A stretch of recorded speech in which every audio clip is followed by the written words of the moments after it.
안녕하세요. 저는 10년 전 삼성전자를 퇴사했습니다. 지난 10년간 정말 많은 경험을 했어요. 퇴사를 결정하기까지도 정말 많은 생각을 했었는데 지금 퇴사해도 경제적으로 문제가 없을까? 이런 생각들이었습니다. 제 회사 생활이 그렇게 힘들지도 않았던 이유도 있습니다. 일을 못하는 편도 아니었고 그냥 일을 하고 싶지가 않았어요. 대학생들 중에는 고등학생 때 공부를 미친 듯이 하고 대학 공부는 손을 놔버리는 학생들이 있습니다. 그런 느낌이었어요. 너무 열심히 하지 않아도 된다는 그런 안정감이 주는 부작용 같은 거였어요.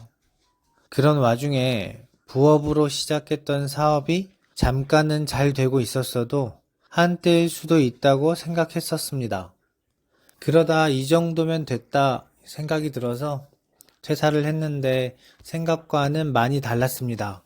30대 나이로 퇴사를 했었는데 어느새 40대 나이가 되었습니다. 직장인들 중에는 자영업자를 부러워하는 사람도 있는데 직접 겪어본 자영업자의 현실은 보이는 게 다가 아니었어요.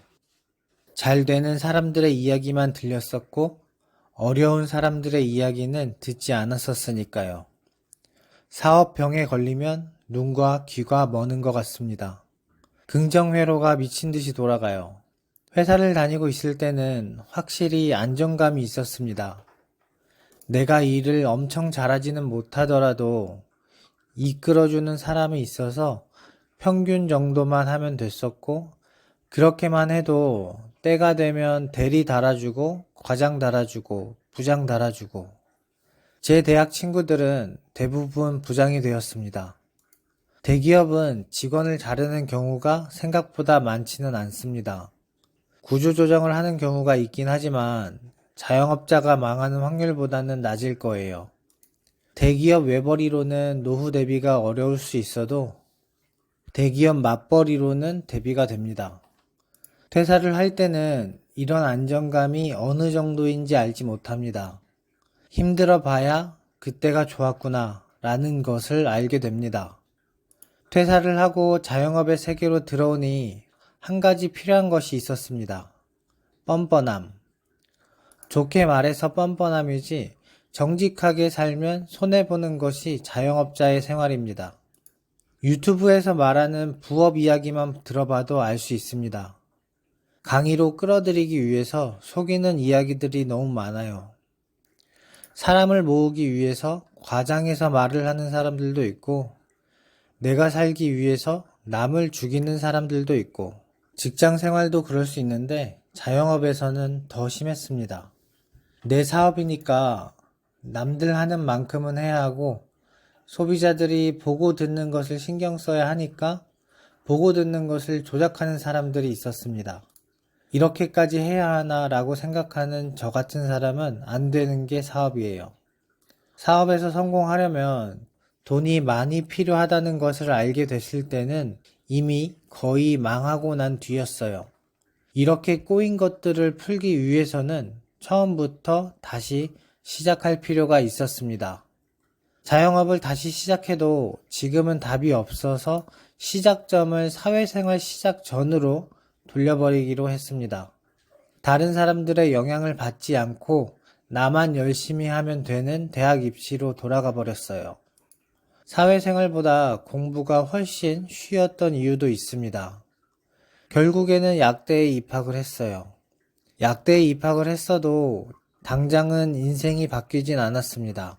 경제적으로는 계속 마이너스인 상황은 달라지지 않았으니까요. 가끔씩 꿈에서 회사 생활로 돌아가기도 합니다. 좋은 기억이 없는 회사 생활인데 무슨 이유인지 꿈에서 나타나네요.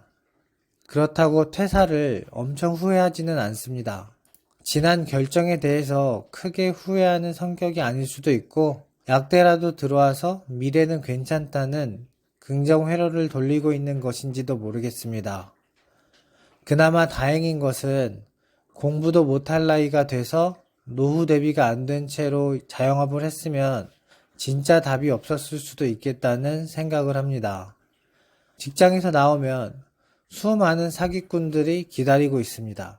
내가 벌어둔 돈을 뺏어가려고 기다리고 있는 것처럼요. 진짜 사기를 치는 사람들도 있고 긍정회로를 돌려주며 판단력을 흐리게 만들어 돈을 뺏어가려는 사람들도 있습니다.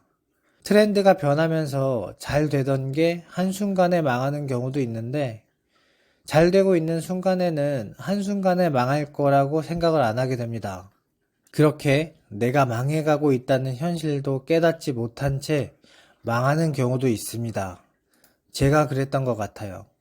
11년 전에 서울에 집을 하나 더 살까 오프라인 매장을 할까 고민하다가 돈을 더 벌 때다 생각해서 오픈한 매장이 저를 완전 망하게 할 줄은 몰랐었습니다. 그 뒤로 집값은 많이 올랐던데 인생에는 답이 없는 것 같습니다.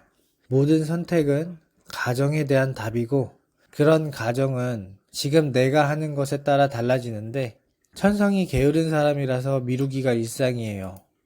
인스타도 누구나 팔로워 10,000명 만드는 방법을 공개한다고 한 게 몇 달이 지난 것 같은데 어려운 방법도 아닙니다. 다음 영상으로 알려드릴게요. 돈은 안 받습니다. 믿고 따라오시면 됩니다. 인스타 팔로워 10,000명으로 협찬 정도는 쉽게 받을 수 있게 만들어 드리려고 합니다. 그 영상을 보시면 인스타 강의를 파는 사람들이 얼마나 잘못된 정보로 사람들을 모아서 본인들의 돈을 벌고 있는지 알게 되실 거예요. 노력하는 사람이라면 누구든 협찬 정도는 받을 수 있게 만들어 드리고 싶은 것이 제 생각입니다. 최대한 빠른 시간 내에 방법을 공유해 드리겠습니다. 구독 누르시고 기다려 주세요. 다음 영상이 마음에 안 들면 그때 구독을 취소하셔도 손해보는 일은 없습니다. 감사합니다.